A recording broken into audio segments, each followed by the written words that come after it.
如果你是假期有限的打工人，想用9天左右把新西兰南岛的湖泊、冰川、雪山、峡湾和星空都尽量看一遍，那这条路线可以参考一下。但先说好，这不是那种轻松躺平的路线。除了皇后镇以外，我们基本每天都在换酒店，多少有点特种兵，但很适合第一次去南岛又想把金华先走一遍的人。这支视频我会把每天住哪里、开车多久、看什么整理成一版可以直接抄作业的路线。视频最后有完整路线表，想去新西兰南岛自驾的话，可以看到最后截图收藏哦。这次我们走的是基督城进出的环线，大方向是先从基督城一路往西去福克斯冰川，再往南到瓦纳卡和皇后镇，然后以皇后镇为中心安排格林诺奇和米尔福德峡湾，最后从皇后镇往回开，经过提卡坡，再回到基督城。这条路线的好处是风景层次变化很明显，从城市、山谷、海岸、冰川到湖泊、雪山、峡湾和星空，基本把第一次去南岛最想看的元素都覆盖到了。第一天建议从基督城一路开到福克斯冰川小镇，晚上住在福克斯冰川小镇。我们实际这一天是先在基督城超市买补给，然后一路往西海岸方向开。这一天开车时间会比较长，差不多5到6小时以上。路上可以顺路停城堡山，这里有新西兰巨石阵之称，也是纳尼亚传奇的取景地之一。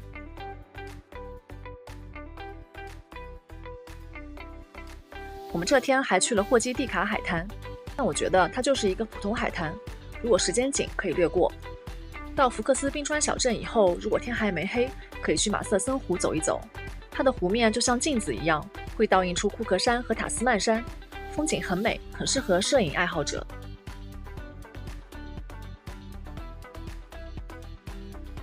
第二天早晨安排冰川徒步，这个项目价格不便宜，而且非常看天气，但如果顺利成行，真的会是南岛旅行里记忆点很强的一天。我觉得它适合想在南岛安排一点特别体验的人。冰川徒步会先搭直升机飞到冰川上，再穿上冰爪，跟着向导在冰川地形里走一段。我自己走下来觉得它没有那么累，还蛮有趣的。下午从冰川小镇开去瓦纳卡，这一天上午已经安排了比较重的项目，所以下午到瓦纳卡以后不用再塞太多行程，去瓦纳卡湖边走一走，看看湖边风景，慢慢结束这一天就可以了。第3天的重点是爬 Royce Peak。Royce Peak 的景色绝美，尤其是爬到高处以后，可以看到湖泊、山脉和整个瓦纳卡的开阔景色。但它不是轻松的散步哦，坡很陡，对体力要求比较高。对于平常不怎么运动的我来说，整个过程真的非常艰辛。我们一个来回大概花了7个多小时。所以如果你平时不太运动，或者不想把旅行变成体能挑战， Royce Peak 一定要慎重安排。但是一旦爬上去，看到山顶的风景，还是会觉得很值得。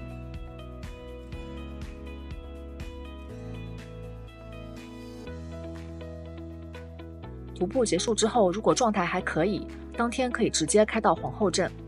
从这一天开始，皇后镇就会成为接下来几天的基地，后面的格林诺奇、米尔福德峡湾都可以从这里出发。但如果你爬完山之后已经很累，或者想把节奏放松一点，这天继续住在瓦纳卡也可以。在皇后镇的第一天早上可以先安排跳伞。跳伞这个项目非常看天气，所以我建议尽量放在皇后镇的头1-2天，这样即使因为天气取消，后面还有机会改期。我自己其实是很怕失重感的人，所以一开始也有点紧张，但真正跳完以后反而觉得没有那么可怕，更多是一种很刺激很爽的感觉。如果你不恐高，或者本来就想在新西兰安排一个比较特别的项目，我觉得跳伞还是很推荐的。下午可以安排小鹿公园，这是一个只能自驾进入的山坡公园，可以和小动物近距离接触。它不是那种传统意义上的动物园，更像是一边开车上山，一边在自然环境里慢慢遇到动物。而且它的位置比较高，本身也是一个看皇后镇风景很好的地方。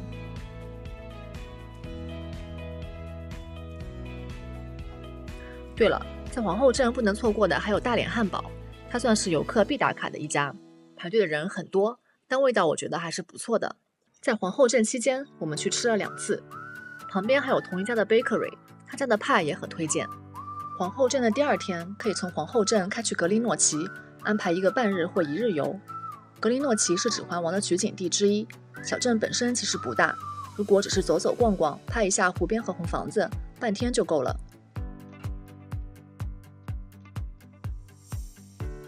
下午回到皇后镇，可以去坐 Skyline 缆车，山顶可以俯瞰整个皇后镇、瓦卡蒂普湖和周围的山，风景很漂亮。如果时间够，山顶的滑板车也可以玩一下，我觉得还蛮好玩的，会有一点速度感，个人觉得玩3圈左右刚刚好。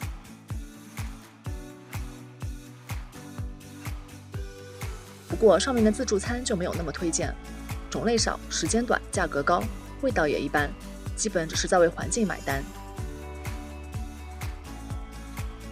皇后镇的第3天可以安排米尔福德峡湾，从皇后镇开车过去需要5-6个小时。我们是报的皇后镇往返的1日游团，优点是省心，不用自己开长途，也不用多换一次酒店。对于假期有限的人来说，我觉得这是最现实的安排。但缺点也很明显，这一天时间会很长，大部分时间都在路上，自由度也没有自驾高。如果时间充裕，也可以选择自驾，在迪亚瑙住一晚，这样可以慢慢停沿路风景，整体不会那么赶。米尔福德峡湾也是一个比较看天气的景点，我们去的那天是一个大晴天，山水和峡湾都看得很清楚，但也因为天气太好了，并没有看到网上那种所谓的世界末日感。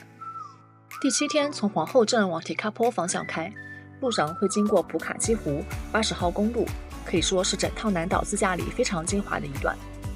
我们这一天先去了路上的2家三文鱼店， High Country Salmon 和库克山高山三文鱼农场。个人觉得这2家的三文鱼本身并没有特别惊艳，它们的区别在于 High Country Salmon 的食物种类很多，除了生鱼片也有一些热食和简餐，比较适合当做中途吃饭休息的地方。而库克山高山三文鱼农场基本只有生鱼片，但是胜在风景好，可以一边看着湖和雪山，一边吃三文鱼。即使不吃三文鱼，在这里停下来看看风景也很值得。所以这2个地方大家可以按需安排。之后路上会经过普卡基湖的 Viewpoint， 这里的湖水特别蓝，远处还能看到库克山。如果时间够，也很推荐开一段80号公路，这条路是通往库克山方向的路，路的一边是湖，前方是雪山和开阔的公路，真的很有新西兰自驾的感觉。而且一路上有一些展望台和停车点，很适合边开边停慢慢看。之后继续开到提卡坡，晚上可以去好牧羊人教堂看星空、拍银河。星空这件事也非常看天气，我们那天晚上很幸运，真的看到了银河，也拍到了不错的照片。如果时间充裕的话，可以考虑多留一晚，以防万一。第8天早上，先把提卡坡最经典的2个点补上，下午再开回基督城。第1个点是约翰山天文台，它的位置比较高，视野非常开阔，可以从高处看到整片提卡坡湖、远处的山和城镇。天文台上还有一个咖啡，可以面对着提卡坡湖的美景吃东西，还是很惬意的。之后可以去好牧羊人教堂，我们前一天晚上是为了拍星空来这里，白天再来一次，可以更清楚地看到湖水、教堂和远处的山。这2个点逛完以后，就可以从提卡坡开回基督城，车程大概3个多小时。最后一天可以留给基督城，作为整趟旅行的收尾。我们这天去了雅芳河泛舟，这个项目很放松，坐在船上慢慢经过河道，看两边的植物、桥和河里的动物，整个体验下来很舒服。我蛮推荐有时间的话来做一做。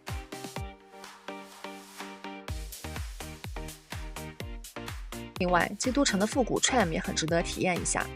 它是基督城很有代表性的复古电车，会经过市中心一些主要街区和景点。它开得很慢，可以坐着看看街景、建筑和城市氛围，然后还可以去看一下新社镇街。这条街有很多彩色小楼，而且 tram 会从这条窄窄的街道穿过去，算是一个小小奇观吧。